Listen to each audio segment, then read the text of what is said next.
नमस्कार, बहुत स्वागत है आप सभी का। आप देख रहे हैं प्राइम टाइम शो अपना बिहार। मैं हूं आपके साथ जया मिश्रा। बुलेटिन की शुरुआत करेंगे और सबसे पहले बात जननायक पर छिड़े विवाद की करेंगे। कांग्रेस ने सोशल मीडिया एक्स पर पोस्ट कर राहुल गांधी को जननायक बता दिया। इसके बाद बिहार की सियासत सुलग गई। एनडीए नेताओं ने राहुल गांधी की बिहार में चल रही वोटर अधिकार यात्रा पर निशाना साधते हुए कहा कि टाइटल चोरी करके कोई जननायक कर्पूरी ठाकुर नहीं बन जाता। ये खास रिपोर्ट आपको दिखाते हैं।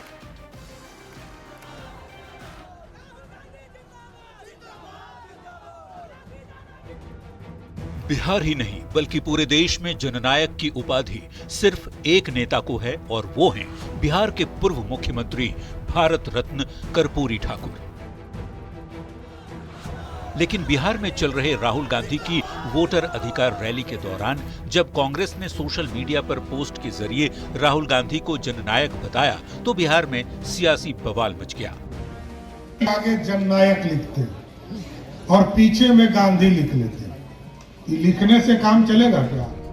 सम्राट चौधरी की तरह जेडीयू के कार्यकारी अध्यक्ष संजय झा ने कांग्रेस पर निशाना साधते हुए सोशल मीडिया पर लिखा, टाइटल चोरी करके कोई जननायक नहीं बन जाता। बिहार की जनता के दिल में बसे जननायक सिर्फ एक हैं और वह हैं पूर्व मुख्यमंत्री, महान स्वतंत्रता सेनानी एवं समाजवादी नेता जननायक कर्पूरी ठाकुर जी। बिहार में चुनाव है और राहुल गांधी कांग्रेस की खोई हुई जमीन वापस दिलाने के लिए यात्रा कर रहे हैं। ऐसे में कांग्रेस पार्टी उनको प्रोजेक्ट करने में लगी है। अब इसी पर सियासत तेज हो चुकी है। सवाल किया जाने लगा है कि जननायक कर्पूरी की जगह राहुल गांधी कैसे? Bureau report, news 18। और वहीं मुख्यमंत्री नीतीश कुमार के बेटे निशांत कुमार ने पहली बार तेजस्वी यादव के आरोपों पर पलटवार किया। निशांत कुमार ने तेजस्वी के नकलची सरकार वाले आरोप पर जवाब देते हुए कहा कि ये सब कहने की बात है, क्या सीएम 20 साल से नकल ही कर रहे हैं? अब उनके बयान पर किस तरीके से सियासत गरमाई है आपको दिखाते हैं। सब पिताजी 20 साल से जो कर रहे हैं वो नकल ही कर रहे हैं 2005 से ही लगे हैं। तेजस्वी यादव सीएम नीतीश के बेटे निशांत कुमार के राजनीति में आने की वकालत करते हैं तो निशांत भी लालू परिवार या कहें कि तेजस्वी के खिलाफ कभी कुछ डायरेक्ट नहीं बोलते। लेकिन तेजस्वी यादव के बार बार नीतीश सरकार को नकलची सरकार कहने पर निशांत का सब्र जवाब दे गया और पहली बार तेजस्वी यादव के आरोप पर निशांत ने पलटवार किया है। निशांत ने कहा उनके पिता 2005 से काम कर रहे हैं तो क्या सीएम 20 साल से नकल ही कर रहे हैं? जी कहते हैं कि कॉपी करते हैं, नकलची सरकार है, नकल करती है हमारी। नहीं, ऐसा क्या है? सब पिताजी 20 साल से जो कर रहे हैं वो नकल ही कर रहे हैं 2005 से ही लगे हैं। कोई भी सेक्टर देख लीजिए, शिक्षा, स्वास्थ्य, रोजगार, पथ है, जल जीवन है, सब हर सेक्टर में कर रहे हैं। तेजस्वी को निशांत के जवाब पर सियासत तेज हो गई है। एक पुत्र अपने पिता के काम काजों को डिफेंड कर रहा है, वो सही है गलत है, चोरी किया हुआ उनसे उसको कुछ लेना देना नहीं। कांग्रेस और आरजेडी के नेताओं ने कहा कि निशांत बेटा होने की वजह से अपने पिता को डिफेंड कर रहे हैं। जब श्री तेजस्वी यादव जी ने अपना ब्लूप्रिंट जनता के बीच रखा, अपनी योजनाओं की घोषणा की, तो ये नकलची सरकार नकल कर सारी घोषणाओं को कर रही है। वहीं निशांत के बयान पर आरजेडी और कांग्रेस की ओर से प्रतिक्रिया पर जवाब देते हुए बीजेपी और जेडीयू के नेता कहते हैं कि नकल पढ़े लिखे इंसान की जाती है, तेजस्वी की नकल कोई क्यों करेगा? चलने वाली बिहार की एनडीए सरकार नकल वाली नहीं, अकल वाली सरकार है। किसी फेलियर की नकल कोई नहीं करता है। खुद तेजस्वी यादव जी तो अनुकंपा के आधार पर राजनीति कर रहे हैं। निशांत फिलहाल राजनीति में नहीं है। राजनीति में आने के सवाल को भी टाल जाते हैं, लेकिन राजनीतिक मुद्दों में दिलचस्पी खूब ले रहे हैं, जिसका नतीजा तेजस्वी को जवाब के रूप में इस बार सामने आया है। न्यूज़ 18 के लिए पटना से आनंद अमृतराज और धर्मेंद्र कुमार के साथ ब्यूरो रिपोर्ट।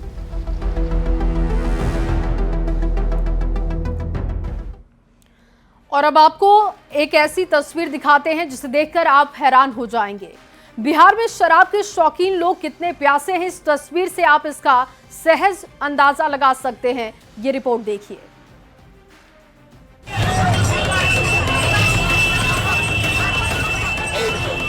बिहार में शराबबंदी के बाद जाम के शौकीन लोग कितने भूखे हैं, प्यास किस कदर बढ़ चुकी है, इस तस्वीर को देखकर आप अंदाजा लगा सकते हैं।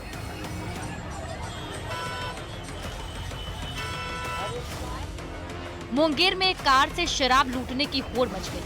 तस्वीरों में देखिए लोग कैसे कार से शराब लूटकर भाग रहे हैं।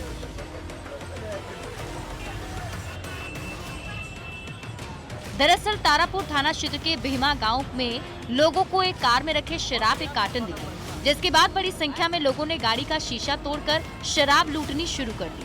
भीड़ इतनी हो गई कि गाड़ी में बैठे लोग फरार हो गए। जब तक पुलिस मौके पर पहुंची, कार में रखी आधा से ज्यादा शराब गायब हो चुकी थी। बाद में पुलिस ने भीड़ को हटाया और गाड़ी से भारी मात्रा में शराब बरामद की। पुलिस ने कार को जब्त कर लिया है और गाड़ी मालिक की पहचान की जा रही है। लेकिन शराब लूटने का ये वीडियो सोशल मीडिया पर वायरल है। न्यूज़ 18 के लिए मुंगेर से अरुण शर्मा की रिपोर्ट। और अब बात अभ्यर्थियों के बवाल की होगी। दरअसल पटना में अभ्यर्थियों ने एसटीईटी परीक्षा की मांग को लेकर सड़क पर जमकर बवाल किया। डाक बंगला चौराहे पर जब पुलिस ने छात्रों के प्रदर्शन को रोका तो बवाल मच गया। पुलिस ने कई छात्रों को हिरासत में लिया है।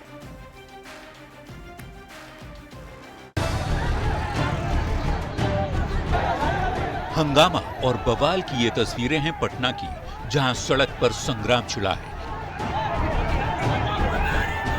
बिहार में एसटीईटी परीक्षा को लेकर छात्रों का गुस्सा उबाल पर है। एसटीईटी परीक्षा की मांग को लेकर छात्र एक बार फिर गोलबंद हो गए। पटना कॉलेज से शुरू हुआ प्रदर्शन डाक बंगला चौराहे पर बवाल में तब्दील हो गया। छात्र सीएम आवास का घेराव करने पहुंचे थे, लेकिन पुलिस ने उन्हें बैरिकेडिंग कर रोक दिया। इसके बाद जमकर हंगामा हुआ। प्रदर्शनकारी जब नहीं माने तो पुलिस ने उन्हें खदेड़ दिया। इस दौरान कई प्रदर्शनकारियों को हिरासत में भी लिया गया। अब 85% की नौकरी किसके हाथ में जाएगी? तो निश्चित रूप से स्टेट की मांग बिल्कुल जायज है। हम चाहते हैं कि बिहार सरकार जल्द से जल्द फैसला ले, एसटीईटी का आयोजन कराए। हम आग्रह कर रहे हैं सरकार से कि हमारी लड़ाई आपसे नहीं है, न प्रशासन से हमारी लड़ाई है। ये सब भाई हमारे सहयोगी हैं, लेकिन निश्चित रूप से प्रशासन के साथ नहीं, हम मुख्यमंत्री जी से वार्ता करना चाहते हैं। पटना के डाक बंगला चौराहे पर हंगामा और प्रदर्शन के दौरान एक तस्वीर सामने आई।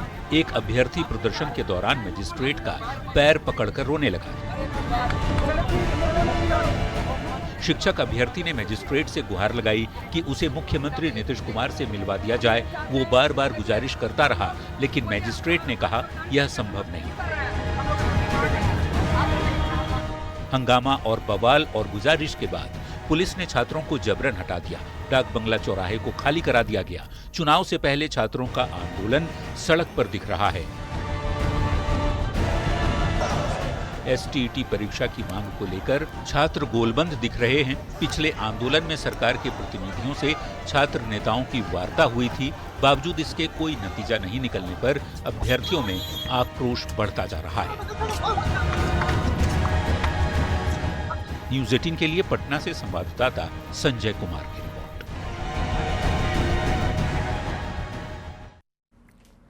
और अब खबर आपको सीतामढ़ी से देंगे, जहां सीतामढ़ी सदर अस्पताल में शर्मसार करने वाला मामला सामने आया। सरकारी अस्पताल में पोस्टमार्टम के लिए 10,000 रुपए की डिमांड रखी गई। आखिर ये डिमांड क्यों रखी गई, आपको इस रिपोर्ट में दिखाते हैं। क्या ले रहे हो? ए भाई पोस्टमार्टम करते हमको रोज रोजगार नहीं मिलता, महीना नहीं मिलता है। तो पोस्टमार्टम का चार्ज है। सही बोलने का ले रही हो। पोस्टमार्टम का चार्ज 10,000 है। 10,000। तो सुना आपने, बिहार में पोस्टमार्टम के लिए 10,000 रुपए की डिमांड की जा रही है। सीतामढ़ी में इंसानियत को शर्मसार करने वाला मामला सामने आया है। यहाँ एक शव का पोस्टमार्टम करने की एवज में रिश्वतखोर 10,000 रुपए मांगते हुए नजर आए। दरअसल सड़क हादसे में मां बेटी की मौत के बाद पोस्टमार्टम के लिए परिजन सदर अस्पताल पहुंचे थे, लेकिन पोस्टमार्टम कराने वाले कर्मचारी ने 10,000 रुपए की मांग की। और तो और कर्मचारी ने कहा कि अगर पैसे नहीं दोगे तो शव को वापस ले जाओ। इस दौरान लोग मोबाइल पर वीडियो बना रहे थे, लेकिन कर्मचारी में किसी चीज का डर नहीं था। वो बेखौफ होकर 10,000 रुपए की मांग कर रहा था। वीडियो में साफ दिख रहा है कि किस तरीके से अस्पताल का कर्मी संवेदनहीनता की हदों को पार कर रहा है और मृतक परिजनों से पैसे की डिमांड कर रहा है। महीना नहीं मिलता है। तो पोस्टमार्टम का चार्ज है। सही बोलने का ले रही हो। पोस्टमार्टम का चार्ज 10,000 है। 10,000। मां बेटी की मौत के बाद परिवार सदमे में डूबा था। परिजन शव को लेकर अस्पताल पोस्टमार्टम कराने पहुंचे थे, लेकिन यहां इंसानियत फिर शर्मसार हो गई। शोक में डूबे परिवार को ऐसी स्थिति का सामना करना पड़ा जिसकी किसी ने कल्पना तक नहीं की थी। ऐसे में बड़ा सवाल ये है कि पोस्टमार्टम के लिए पैसे क्यों मांगे जा रहे हैं? क्या बिना घूस के पोस्टमार्टम नहीं होगा? पैसे मांगने वाले कर्मचारी पर कब कार्रवाई होगी? अस्पताल प्रबंधन मामले पर चुप क्यों है? क्या बिहार में सरकारी अस्पताल का ऐसा ही सिस्टम है?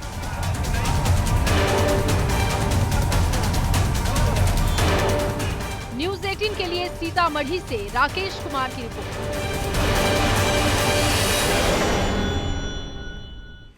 और पिछले 5 दिनों में बिहार पुलिस ने 5 कुख्यात अपराधियों का एनकाउंटर कर दिया है। प्रशासन का एक ही संदेश है, या तो अपराध छोड़ दो या फिर आप बिहार छोड़ो। पुलिस की ताबड़तोड़ कार्रवाई को लेकर अब सियासत शुरू हो चुकी है। आपको ये खास रिपोर्ट दिखाते हैं। 5 दिन 5 एनकाउंटर, एक्शन में पुलिस, अपराधियों में डर। चलेगा केवल कानून का राज,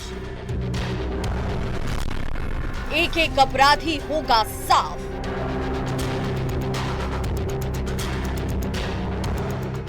बिहार पुलिस ने अब अपने काम करने के तरीके को बदल दिया है। अब अपराधियों को उन्हीं की भाषा में समझाया जा रहा है। जो अपराध कर रहे हैं वो पकड़े जा रहे हैं और जो कानून को चकमा देकर भागने की जुर्रत कर रहे हैं उनका इलाज गोली से हो रहा है। पुलिस ने ये साफ संदेश दिया है कि या तो क्राइम छोड़ दो या बिहार छोड़ दो। पिछले 5 दिन में 5 अपराधियों को पुलिस कानून का पाठ गोली से नहीं, गोली से पढ़ा चुकी है। पटना में कुख्यात अपराधी विजय सहनी का एनकाउंटर किया गया। पालीगंज में अपराधी दिव्यांशु उर्फ अंशु को गोली मारी। सीवान में बदमाश लक्की तिवारी के पैर में 2 गोलियां दागी। वैशाली में 50,000 के इनामी अपराधी अरविंद सहनी को मौत के घाट उतार दिया। और गोपालगंज में कुख्यात विकास कुशवाहा का एनकाउंटर कर ये साबित कर दिया कि बिहार में गुंडों का नहीं, कानून का राज चलेगा। पुलिस के इस एक्शन पर सियासत भी शुरू हो गई है। कोई भी अपराधी अपराध करके नहीं बच सकता, चाहे कितना बड़ा भी क्यों ना हो। अपराध करिएगा, पकड़े जाइएगा, और अगर भागने का प्रयास करिएगा, बिहार पुलिस पर हमला करने का प्रयास कीजिएगा, तो कानून के तहत पुलिस आप पर ऑपरेशन लंगड़ा तो होगा ही, उससे भी ज्यादा कठोर कार्रवाई होगी। अभी तो फिल्म का ट्रेलर है, इसलिए गोली पैर पे लग रही है। अभी फिल्म चलनी बाकी है। जब पूरी फिल्म चलेगी तो कानून तोड़ने वालों को गोली कहाँ लगेगी ये वो बखूबी समझ रहे हैं। और अभी कुछ इनकाउंटर हुए हैं तो सरकार बोल रही है हम एक्शन ले रहे हैं। उन अपराधियों का क्या जिसको सरकार ने जेल से छुड़ाया है? उन अपराधियों का क्या जिनके ऊपर AK-47 रखने का आरोप था और आज वो जेल के बाहर है और सरकार के लिए काम कर रहे हैं। चुनाव के वक्त एनकाउंटर के माध्यम से आखिर बिहार की पुलिस और नीतीश बाबू बिहार की जनता को क्या संदेश देना चाहते हैं? ऑपरेशन लंगड़ा के जरिए पुलिस का मैसेज साफ है कि बिहार में गुंडों का नहीं, कानून का राज कायम है। पर चुनावी साल में एक के बाद एक एनकाउंटर पर सियासत भी तूल पकड़ने लगी है। न्यूज़ 18 के लिए पटना से संवाददाता संजय कुमार के साथ अमित कुमार की रिपोर्ट। और 22 तारीख को प्रधानमंत्री नरेंद्र मोदी गया जी आ रहे हैं और जिसको लेकर बैठकों और तैयारियों की समीक्षा का दौर जारी है। गया जी में एनडीए के नेताओं की एक बड़ी बैठक हुई जिसमें डिप्टी सीएम सम्राट चौधरी और जेडीयू सांसद संजय झा शामिल हुए। इस बैठक के बाद सम्राट चौधरी ने कहा कि पीएम मोदी इस बार 12,000 करोड़ की योजनाओं की सौगात देने गया जी आ रहे हैं और बिहार के लोग काफी उत्साहित हैं। देश के यशस्वी प्रधानमंत्री आदरणीय नरेंद्र मोदी 12,000 करोड़ से अधिक के साथियों यहाँ पर आदरणीय प्रधानमंत्री जी और मुख्यमंत्री जी उद्घाटन और शिलान्यास करने का काम करेंगे। जिस तरह गया जी में एयरपोर्ट हो गया, उसी तरह पूर्णिया में भी एयरपोर्ट चालू करने का काम मोदी और नीतीश कुमार जी करने का काम करेंगे। और आगे बढ़ते हुए समस्तीपुर से आपको बड़ी खबर दे, करंट लगने से 3 लोगों की मौत की खबर सामने आई है। सीएम नीतीश ने 3 लोगों की मौत पर गहरा शोक जाहिर किया। सीएम नीतीश ने ऊर्जा विभाग को निर्देश भी दिए पीड़ितों को सहायता राशि देने के निर्देश हैं। विभूतिपुर पूरब पंचायत वार्ड 12 में कल हादसा हुआ था। सीएम नीतीश ने मौत पर शोक जाहिर किया और इसके साथ ही ऊर्जा विभाग को उन्होंने निर्देश दिया कि सहायता की जाए, सहायता राशि दी जाए। सहायता राशि देने के निर्देश हैं सीएम की तरफ से। और आपको बता दें कि विभूतिपुर पूरब पंचायत वार्ड 12 में कल हादसा हुआ था। करंट लगने की वजह से यह हादसा हुआ, जिसमें 3 लोगों की मौत हो गई थी। मुख्यमंत्री नीतीश कुमार ने इसका संज्ञान लिया और सीएम नीतीश ने 3 लोगों की मौत पर गहरा शोक जाहिर करते हुए हर संभव मदद का भरोसा दिया। और राहुल गांधी और तेजस्वी यादव की यात्रा पर तेज प्रताप का बड़ा बयान सामने आ चुका है। उन्होंने कहा कि ये मुद्दा नहीं है, इससे कुछ होना जाना नहीं, विपक्ष को इन मुद्दों में नहीं पड़ना चाहिए।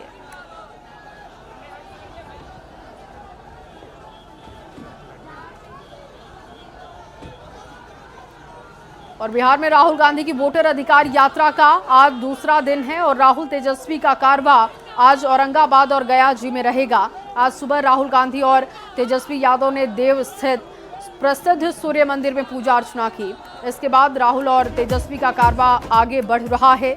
रोड शो करते हुए वोटर अधिकार यात्रा दोनों नेता कर रहे हैं, जिसमें समर्थकों की भारी भीड़ दिख रही है। 2 तस्वीरें आपके साथ। एक्टिव मोड में है और तेजस्वी यादव और राहुल गांधी भी बिहार भर में यात्रा कर रहे हैं। बोल रहे हैं एसआईआर में वोट अधिकार को छीना जा रहा है। आप इसको कैसे देखें? देखिए, क्या चुनाव का मामला है नहीं है, और चुनाव कब आ रहा है और क्या मामला हुआ कि जब चुनाव आता है तभी इस तरीके का कुछ ना कुछ मामला आता है।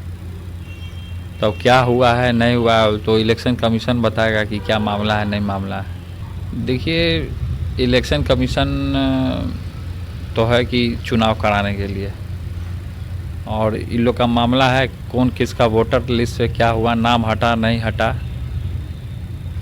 ख़त्म कर दिया कि क्या किया नहीं किया, तो ये तो इलेक्शन कमीशन बताएगा। और इन चीज़ों में नहीं पड़ना चाहिए किसी को भी। और एसआईआर के खिलाफ राहुल गांधी के वोटर अधिकार यात्रा पर सियासत गर्मा गई है। एनडीए जहां राहुल गांधी पर लोगों को गुमराह करने का आरोप लगा रहा है, तो वहीं पर महागठबंधन के नेता निर्वाचन आयोग के फैसले पर सवाल उठा रहे हैं। आपको बयान सुनवाते हैं। थोड़ी सच्चाई होती तो बिहार के किसी गांव में जाते और वहां से 100 लोगों को लाकर खड़ा करते आप लोगों के सामने, मीडिया के सामने, जनता के सामने कि देखिए इस 100 लोग इस टोला के, इस गांव के हैं जिनका नाम होना चाहिए था वोटर लिस्ट में, इनको वंचित कर दिया गया। उस पर कोई बात करते तो इस तरह का कोई विषय नहीं है, कोई शिकायत करने वाले लोग इस तरह के नहीं हैं, और ये लोग खामखा हंगामा खड़ा कर रहे हैं। बड़ी संस्था पर, संवैधानिक संस्था के ऊपर आप गंभीर आरोप लगाइएगा तो या तो उसके बारे में जनता में भ्रम पैदा होगा या उनकी क्रेडिबिलिटी गिरेगी। तो जो भी उस संस्था का अध्यक्ष होता है वो अपनी क्रेडिबिलिटी स्टैब्लिश करने के लिए उसका काउंटर करेगा। ये 14 अगस्त तक किसी भी राजनीतिक दल ने एक भी आपत्ति नहीं दिया था। हो सकता है अभी बाद में कुछ आंकड़े अगर इसके बदले हों, लेकिन 14 अगस्त तक का जो आंकड़ा है मेरे पास, किसी भी राजनीतिक दल ने एक भी आपत्ति दर्ज नहीं किया। तो आप जब यात्राएं निकालते हैं, लेकिन साथ ही साथ आप ये भूल रहे हैं कि अभी जो चुनाव आयोग के प्रावधान है उस प्रावधान का एक्सरसाइज आपको करना चाहिए। महागठबंधन के साथियों को, खासकर तेजस्वी जी को इस बात का इल्म है कि बुरी तरीके से उनकी हार होनी है, इसीलिए वो रेफरी पर ही दोष मढ़ रहे हैं। हम तो कहना चाहते हैं कि आपको अगर गेम के रेफरी पर भरोसा नहीं है तो आप गेम क्यों खेल रहे हैं? आपको चुनाव आयोग पर भरोसा नहीं है तब तो आप मानकर चल रहे हैं कि आप चुनाव हारने वाले। बिहार के 13 करोड़ जनता को बोलिएगा कि अपने आप को पेपर लेके हमारे पास आओ, साबित करो कि तुम इस देश के नागरिक हो कि नहीं हो, वो भी चुनाव के समय में, जब चुनाव का 2 महीना बचा हुआ तब आप इस तरीके से खेल रहे हैं। आप जब हमारे यहाँ आप बिहार के बहुत सारे लोग जो है दूसरे राज्य में जाकर नौकरी कर रहे हैं, काम कर रहे हैं, रोजी रोटी के लिए दूसरे राज्य में रहते हैं, आप बताइए कि वो अपना रोजी रोटी छोड़ के यहाँ पे आएंगे? आप जिसको करना था तो आप लोकसभा चुनाव के बाद ये कर लेना चाहिए था या विधानसभा चुनाव के बाद कर लेना चाहिए। और चलिए आगे बढ़ते हुए इस वक्त की बड़ी खबर आपको देते हैं। 20 अगस्त को नामांकन करेंगे सीपी राधाकृष्णन। एनडीए की तरफ से सीपी राधाकृष्णन अपना नामांकन भरेंगे। तारीख तय हो चुकी है, 20 अगस्त को नामांकन करेंगे सीपी राधाकृष्णन। एनडीए के उपराष्ट्रपति पद के उम्मीदवार हैं सीपी राधाकृष्णन। 21 अगस्त को नामांकन की आखिरी तारीख है। 9 सितंबर को उपराष्ट्रपति चुनाव के लिए वोटिंग है और देखिए 20 तारीख को सीपी राधाकृष्णन अपना नामांकन पर्चा भरेंगे। उससे पहले देखिए आपको तस्वीर भी दिखा रहे हैं। आज प्रधानमंत्री मोदी से जब उनकी मुलाकात हुई उस वक्त की तस्वीरें आपके सामने हैं। 9 सितंबर को चुनाव के लिए वोटिंग है और 21 तारीख को यानी कि 21 अगस्त को नामांकन की आखिरी तारीख है। 20 तारीख को सीपी राधाकृष्णन नामांकन पर्चा दाखिल करेंगे। और वहीं डिप्टी सीएम सम्राट चौधरी सिमरिया स्थित नवनिर्मित 6 लेन पुल का निरीक्षण करने पहुंचे। उन्होंने अधिकारियों के साथ विस्तृत समीक्षा की और उद्घाटन को लेकर आवश्यक दिशा निर्देश भी दिए। 22 अगस्त को प्रधानमंत्री नरेंद्र मोदी और मुख्यमंत्री नीतीश कुमार इस पुल का उद्घाटन करेंगे। इसकी तैयारी जोर शोर से चल रही है। इस दौरान केंद्रीय मंत्री गिरिराज सिंह भी मौजूद रहे। डिप्टी सीएम सम्राट चौधरी ने कहा कि ये बिहार के लिए गौरव की बात है। पीएम मोदी सिमरिया आकर 6 लेन पुल का उद्घाटन करेंगे। ये बिहार का पहला 6 लेन पुल है। 22 तारीख को पुल का उद्घाटन करने आ रहे हैं और स्वयं अपने फिजिकल देखना भी चाहते हैं। प्रधानमंत्री जी का विशेष आग्रह है। उद्घाटन तो गया जी से करेंगे लेकिन यहाँ आकर फिजिकल अपने से जो बिहार में पहली बार 6 लेन ब्रिज बना है उसको स्वयं प्रधानमंत्री जी देखना चाहते हैं और सिमरिया घाट भी आना चाहते हैं जहाँ से मुक्ति का संदेश जाता है। तो स्पष्ट तौर पर बिहार के विकास में आदरणीय प्रधानमंत्री जी मुख्यमंत्री जी का विशेष सहयोग। और वहीं पटना के जेपी गंगा पथ पर खूबसूरत तस्वीर दिखाई दे रही है, जहां पर जेपी गंगा पथ के गंगा किनारे 3 किलोमीटर का वॉकिंग ट्रैक तैयार किया गया। साथ ही यहां पर छोटे छोटे खूबसूरत स्टॉल भी लगाए जा रहे हैं। जेपी गंगा पथ पर लगभग 1 लाख पौधे लगाए जा चुके हैं, जिसके बाद यहां हरियाली नजर आ रही है। जायजा लिया है संवाददाता विनीता मिश्रा ने, उनकी पूरी रिपोर्ट आपको दिखाते हैं। रहा है बदलते पटना की अगर खूबसूरत तस्वीर देखनी हो तो जेपी गंगा पथ आइए। ऐसे तो पटना की खूबसूरत तस्वीर आपको कई जगह नजर आ जाएगी, लेकिन जेपी गंगा पथ पर सुकून भी है और खूबसूरत नज़ारे भी। गंगा किनारे लगभग 3 किलोमीटर वॉकिंग ट्रैक बनाया गया है और उसकी तस्वीर यहाँ नजर आ रही है। शाम के वक्त उद्घाटन के बाद से ही लोग जेपी गंगा पथ आते हैं और अपने दोस्तों के साथ खूबसूरत पल बिताते हैं और अब उसकी खूबसूरती में 4 चांद लगा दिया गया है। यहाँ देख सकते हैं जो वॉकिंग ट्रैक है वो लगभग 3 किलोमीटर में यहाँ तैयार किया गया है और खूबसूरत पौधे भी लगाए गए हैं। यानी शाम के वक्त आएँ या दिन में किसी भी वक्त आएँ, अगर जेपी गंगा पथ आप आ रहे हैं तो आपको बिहार की खूबसूरती यहाँ नजर आने वाली है। यहाँ लगभग 1 लाख पौधे लगा लिए गए हैं और यहाँ देख सकते हैं कि जो लाइटिंग है वो भी बिल्कुल अनोखी और अलग नजर आ रही है।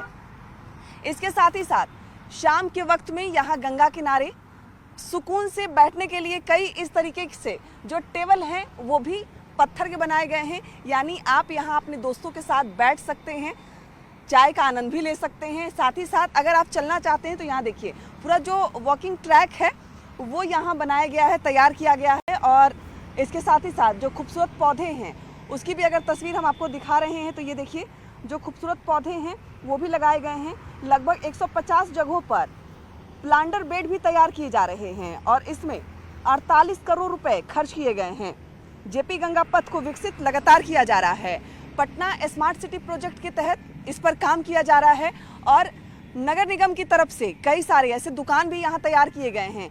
जेपी गंगा पथ पर कई सारे लोग ऐसे ठेले लगाते हैं, लेकिन अब उन्हें सरकार की तरफ से दुकान भी जो है वो दिए जा रहे हैं। यानी जो खूबसूरत तस्वीर है, खासकर बदलते बिहार की बदलती जो तस्वीर है, खूबसूरत तस्वीर है, वो पटना में जेपी गंगा पथ यानी गंगा किनारे साफ तौर पर नजर आ रही है। कैमरामैन दीपक के साथ विनीता मिश्रा, न्यूज़ 18 पटना। और वहीं बेगूसराय में गंगा के जलस्तर में थोड़ी कमी जरूर आई है, लेकिन अभी भी लोगों की परेशानियां कम नहीं हुई। हालांकि जिला प्रशासन की तरफ से लगातार मॉनिटरिंग हो रही है। प्रशासन की तरफ से कम्युनिटी किचन के साथ साथ स्वास्थ्य सेवाएं और पशु चारे की व्यवस्था भी की गई है।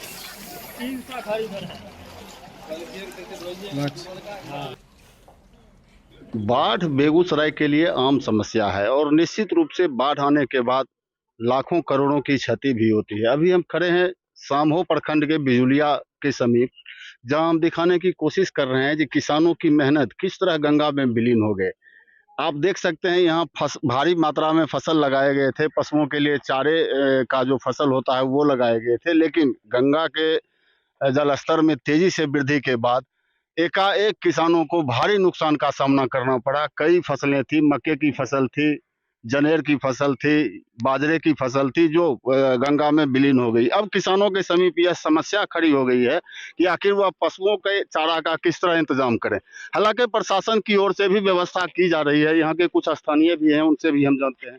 क्या लगता है, क्या क्षति होती है? देखिए, ये तो निश्चित रूप से प्राकृतिक आपदा है और बेगूसराय जिले का यह क्षेत्र सामहो प्रत्येक वर्ष कमोबेश बाढ़ के चपेट में आ जाता है, लेकिन जो सरकार की तरफ से व प्रशासन की तरफ से जो सुविधाएं होनी चाहिए, अविलंब सारी सुविधाओं को यहाँ शुरू कर दिया गया। और हम सभी बेगूसराय वासी सामहो के साथ हमेशा रहते ही हैं। हर बार ये आता है, पर सरकार के द्वारा उचित व्यवस्था की जा रही है, सूखा चारा हो, प्लास्टिक हो या नावों की व्यवस्था है। प्रशासन एक्टिव है, हमारे जनप्रतिनिधि एक्टिव हैं। माननीय केंद्रीय मंत्री जी जब से जानकारी हुई है तब से लाइन अप कर रहे हैं। प्रशासन की तत्परता से आम लोगों की परेशानियों को भी खास ख्याल रखते हुए सारी समस्याओं का निराकरण भी किया जा रहा है। संतोष कुमार, न्यूज़ 18 बेगूसराय। और वहीं मुंगेर में गंगा में आई बाढ़ का पानी निचले इलाकों में उतर चुका है। बाढ़ ने अपने पिछले तबाही के मंजर का निशान भी छोड़ दिया है। लोगों के घरों, खेतों और सड़कों पर पानी भर चुका है, जिससे उन्हें काफी नुकसान का सामना भी करना पड़ा। बेलन बाजार, बंगाली टोला, लल्लू पोखर, सहनी टोला जैसे इलाकों में अब भी कीचड़ जमा है। बावजूद यहां पर कोई कार्रवाई नहीं की जा रही है। लोगों ने प्रशासन पर लापरवाही के आरोप लगाए। इतना पानी देखिए नहीं, उतना पानी था। तो आप लोग कहाँ थे? रोड पे थे। रोड पे थे। कब आए आप लोग यहाँ? ये पानी घट गया तब आए। बदबू एक तो ज्यादा सब दिन पानी रह जाता है, कीड़ा है, सांप है, चारों बगल फैलता है। हम लोग का तो उतना नहीं है, मैदान है, घूरते हैं रातों बियारो। ये 5 दिन पहले से हुआ है।